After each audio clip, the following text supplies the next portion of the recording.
If you've been watching my channel, you'll know I've been highlighting the parallels of Aaron, the brother of Moses. He's kind of a key person who plays out two different parallels in the end times, and one of the things I noticed was about two of his sons. We find the children of Aaron listed in early Exodus. Aaron took to himself Elisheba, daughter of Amminadab, sister of Nashon his wife, and she bore him Nadab, Abihu, Eleazar, and Ithamar. Those first two children, Nadab and Abihu, are going to be the ones to focus on. After the Hebrew people are released from bondage in Egypt, Aaron commits a huge sin and becomes the man who makes the golden calf for the people. But the Levite tribe stands on the Lord's side and strikes down the idolaters who are already worshiping a false god on Mount Sinai. So the Aaronic priesthood begins by this incident, with Aaron becoming the high priest and his sons priests as well. Now take Aaron your brother and his sons with him from among the children of Israel, that he may minister to me as priest, Aaron and his sons, Nadab, Abihu, Eleazar, and Ithamar. Then in Leviticus 8, you'll find the story of Aaron and his sons being consecrated to God. In Leviticus 9, you'll find the point when the priesthood begins. We're going to start with Leviticus 10 with the story of Nadab and Abihu. Then Nadab and Abihu, the sons of Aaron, each took a censer and put fire in it, put incense on it, and offered profane fire before the Lord, which he had not commanded them. So fire went out from the Lord and devoured them, and they died before the Lord. And Moses said to Aaron, "This is what the Lord spoke, saying, by those who come near me I must be regarded as holy, and before all the people I must be glorified." So Aaron held his peace. Nadab and Abihu offered what is called profane fire before the Lord, which he had not commanded. It was strange fire made by them, not by God. And for that mistake, the first two sons of Aaron died. And God was very clear through Moses. By those who come near me, I must be regarded as holy, and before all the people, I must be glorified. It even adds this, so Aaron held his peace. Aaron knew God's judgments are just, so he accepted the death of his first two sons. We won't get into depth about how or why, just the fact that Aaron's first two sons were killed. And Aaron runs along two different parallels, so this might be something to look into. My favorite book in the Bible is Genesis by far. There's so much depth in those stories about early humanity from God's point of view. Genesis ends with the beautiful story of Joseph. In that story, Joseph, the favorite son of Jacob, gets sold into slavery by his brothers, while his father Jacob is led to believe that Joseph is dead. The 11 remaining brothers have to live with what they've done. There's a famine, and Egypt is the only place where there's food. Jacob sends his sons down to Egypt to find food, except for the full brother to Joseph, Benjamin, who is the youngest. Joseph, the son who was sold into slavery, miraculously ends up being in charge of the food in Egypt. His brothers don't recognize him after many years, but Joseph does recognize his brothers. He notices his full brother Benjamin is not with them and wants to see him. So Joseph arrests Simeon and bargains for the brothers to come back with Benjamin. Now in the meantime, Jacob was so grief-stricken about Joseph that he would not let Benjamin go down to Egypt for fear of losing him too. It leads to the biggest sacrifice. The fourth-born son Judah offers his life in substitute for Benjamin in case things don't go well in Egypt. So Jacob finally relents. But right before that offer of substituting himself came the firstborn Reuben's offer. Let's read it. And Jacob their father said to them, "You've bereaved me. Joseph is no more, Simeon is no more, and you want to take Benjamin? All these things are against me." Then Reuben spoke to his father, saying, "Kill my two sons if I do not bring them back to you. Put them in my hands, and I will bring them back to you." But he said, "My son shall not go down with you, for his brother is dead, and he is left alone. If any calamity shall befall him along the way in which you go, then you will bring down my gray hair with sorrow to the grave." Reuben, Jacob's firstborn's offer was to have his two sons killed, Jacob's own grandchildren, as a way to make up for any potential harm to Benjamin. It's no wonder that Jacob relented at the offer of Judah.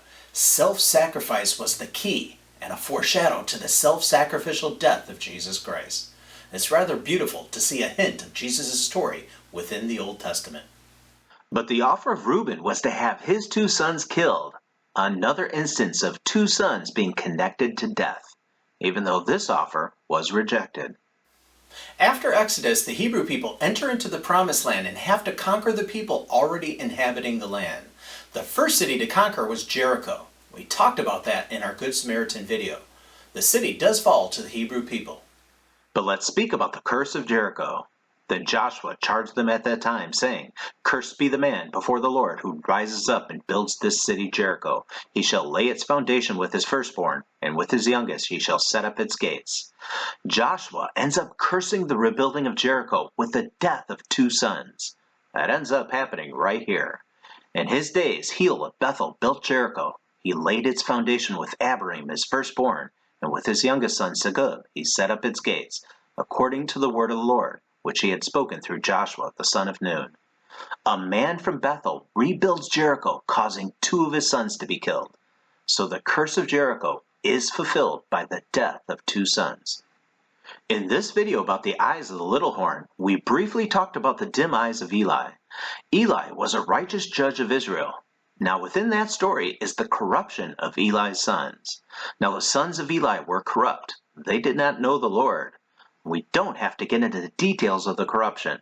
Just they had their problems and everyone knew it, even Eli. Now Eli was very old, and he heard everything his sons did to all Israel, and how they lay with the women who assembled at the door of the tabernacle of meeting. So he said to them, Why do you do such things? For I hear of your evil dealings from all the people. No, my sons, for it is not a good report that I hear. You make the Lord's people transgress.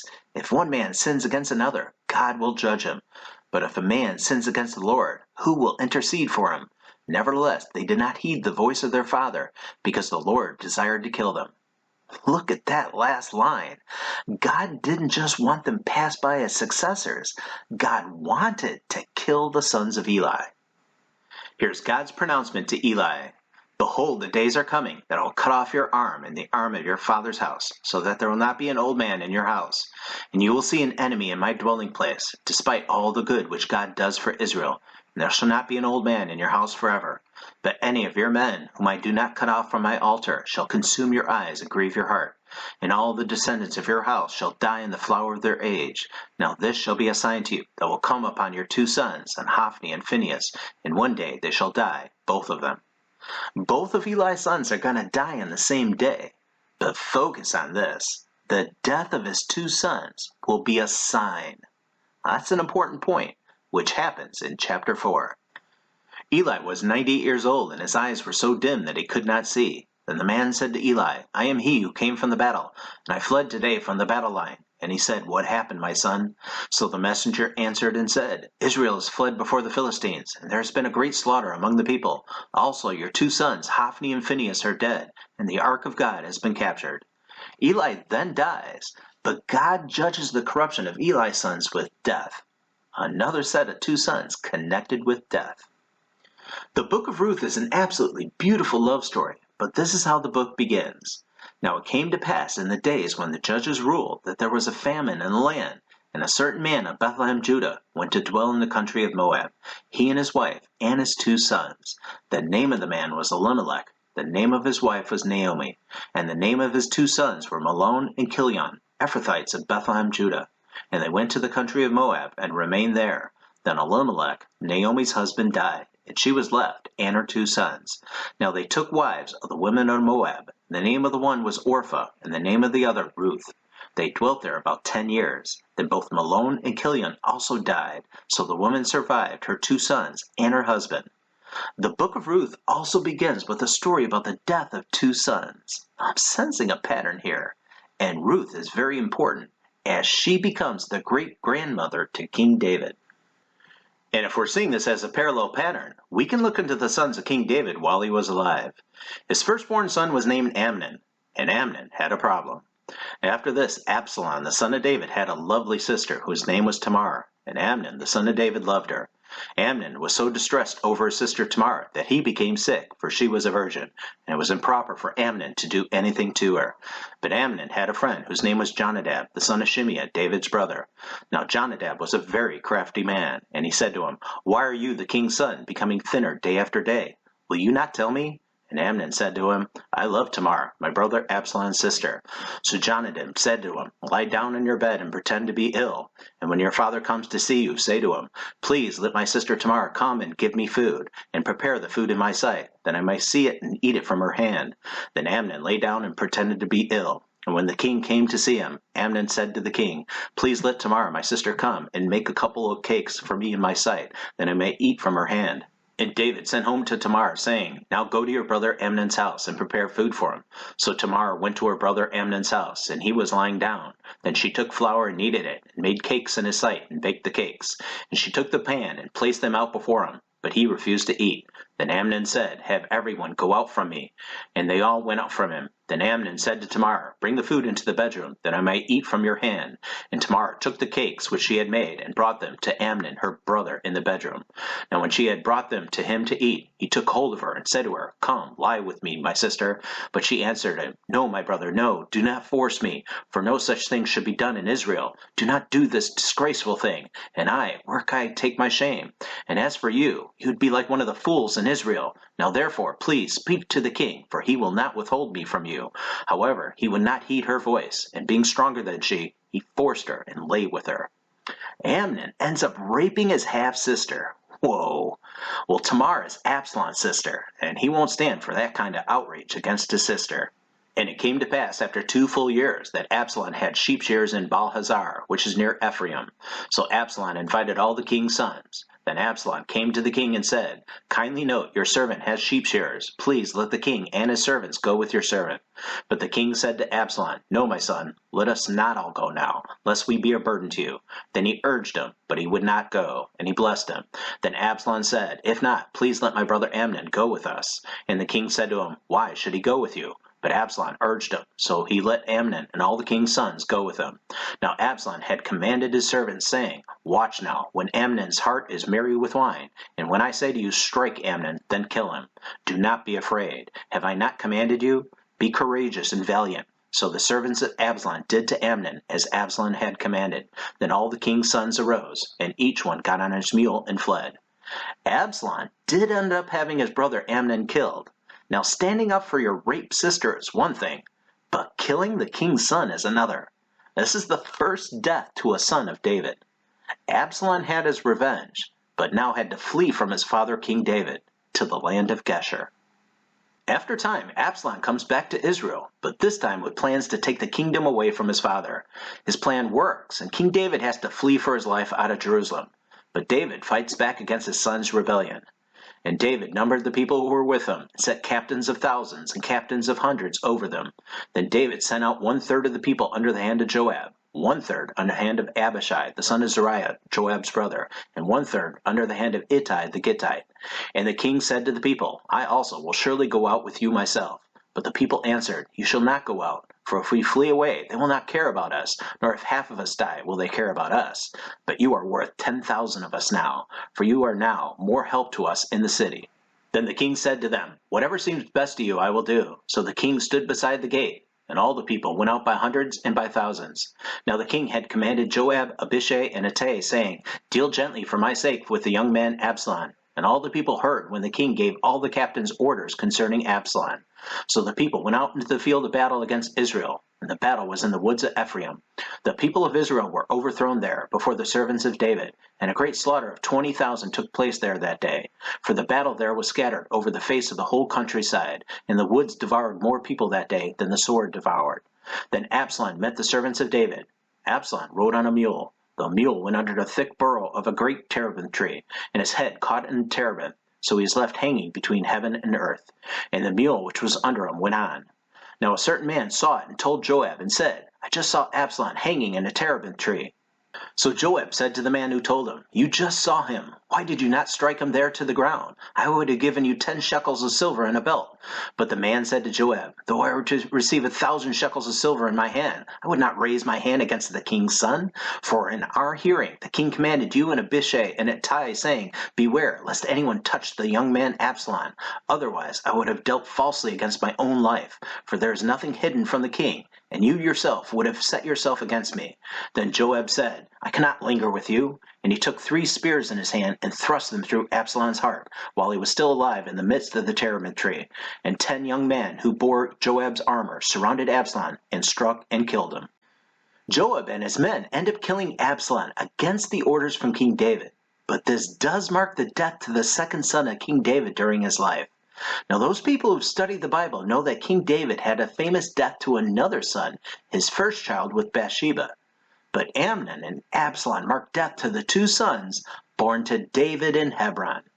The parallel of the death of two sons fits again. Then we fast forward to the fall of Jerusalem and the last king Zedekiah, who we talked about in the Little Horn's Eyes video. Let's read the end of Zedekiah again. Now it came to pass in the 9th year of his reign, in the 10th month, on the 10th day of the month, that Nebuchadnezzar, king of Babylon, and all his army came against Jerusalem and encamped against it. And they built a siege wall against it all around. So the city was besieged until the 11th year of King Zedekiah. By the 9th day of the 4th month, the famine had become so severe in the city that there was no food for the people of the land. Then the city wall was broken through, and all the men of war fled at night by way of the gate between the two walls, which was by the king's garden, even though the Chaldeans were still encamped all around against the city. And the king went out by way of the plain. But the army of the Chaldeans pursued the king, and they overtook him in the plains of Jericho. And all his army was scattered before him. So they took the king and brought him up to the king of Babylon at Riblah, and they pronounced judgment on him. Then they killed the sons of Zedekiah before his eyes, put out the eyes of Zedekiah, bound him with bronze fetters, and took him to Babylon. Yep, the last king of Judah is blinded and taken, but before that, his sons are killed before him. I'm sure active Bible readers are connecting that this might have something to do with the first two sons of Adam and Eve, Abel and his brother Cain. We know from Genesis 4 that Cain ends up killing his brother Abel. Then God admonishes Cain, but he doesn't want to accept his punishment of being a wanderer. So Cain settles the first city, and his descendant line becomes so bad, his whole line has to be killed off by God's great flood. But you could say both the first two sons in the entire Bible died. Abel was killed by Cain, and Cain's entire descendant line was killed off by God. And let's end with a good prophetic book to read, and that's Zechariah. In Zechariah 4, he's receiving a vision of two olive trees, which becomes a vision of God's two witnesses in Revelation 11. But let's read the end of that chapter. Then I answered and said to him, What are these two olive trees at the right of the lampstand and at its left? And I further answered and said to him, What are these two olive branches that drip into the receptacles of the two gold pipes, from which the golden oil drains? Then he answered me and said, Do you not know what these are? And I said, No, my Lord. So he said, These are the two anointed ones who stand beside the Lord of the whole earth. I understand the translation here, but the Hebrew word for ones is actually b'nai, which means sons. This verse literally reads this way. So he said, These are the two anointed sons who stand beside the Lord of the whole earth. Yes, the two witnesses are in essence sons of God. The two witnesses are the Israelites and Christians. And of course, we Christians would understand the concept of us being adopted sons of God. Paul would include this mindset in Galatians. But when the fullness of the time had come, God sent forth his Son, born of a woman, born under the law, to redeem those who were under the law, that we might receive the adoption as sons. And God had even specified this to Moses back in Exodus. And the Lord said to Moses, When you go back to Egypt, see that you do all these wonders before Pharaoh, which I have put in your hand. But I will harden his heart, so they will not let my people go. Then you will say to Pharaoh, Thus says the Lord, Israel is my son, my firstborn. Both witnesses are indeed adopted sons of God. So let's see how this ends for the two witnesses. And I will give power to my two witnesses, and they will prophesy 1,260 days, clothed in sackcloth. These are the two olive trees and the two lampstands, standing before the God of the earth. And if anyone wants to harm them, fire proceeds from their mouth and devours their enemies. And if anyone wants to harm them, he must be killed in this manner. These have the power to shut heaven, so that no rain falls in the days of their prophecy. And they have power over waters to turn them to blood, and to strike the earth with all plagues as often as they desire. When they finish their testimony, the beast that ascends out of the bottomless pit will make war against them, overcome them, and kill them. Yep, God's two witnesses are killed by the beast. The two adopted sons of God are killed. The theme of two sons and their deaths connects again. I'm going to end this here. If you've been watching my channel, you know what and who I'm watching. It's the importance of Aaron that caught my eye, as he runs parallel to two people from the end times, both the last prophet of God and the Antichrist. Aaron's two sons died right away at the beginning of the Aaronic priesthood. And remember, the death of the two sons of Eli was used as a sign from God. I believe there will be another sign of two sons dying. This is what the parallels are telling me. Just thought I'd put this out there for you as well. May God bless you.